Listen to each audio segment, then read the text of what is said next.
تو پھر جو 27ویں آئینی ترمیم میں استثناء ساری زندگی کی لوگوں نے لی ہے، تو یہ کون سے اسلام میں ہے؟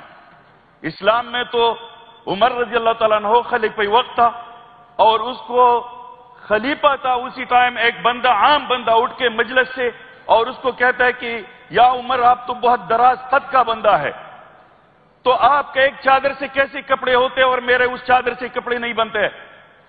اسلام تو یہ درس دیتے ہمیں کہ خلیفہ وقت سے لوگ پوچھتے ہیں، اور ادھر یہ ایک ویسا اسلامی ملک ہے جدھر اسلام کے جو قوانین ہے اس کو ہم نکال کے کوئی اور اپنے اپنے قوانین ڈالتے ہیں اور ساری زندگی کے لیے استثناء مانگتے ہیں۔ یہ تو میرے خیال میں کوئی بھی دنیا کے قانون میں بھی نہیں ہے۔ اسلام کے قانون تو ایک اعلیٰ اور منفرد قانون ہے، لیکن کسی بھی دنیا میں کوئی بھی قانون سے بالاتر نہیں ہے۔ سر میں حیران اس بات پہ ہوں کہ یہ ملک جا کس طرف ہے۔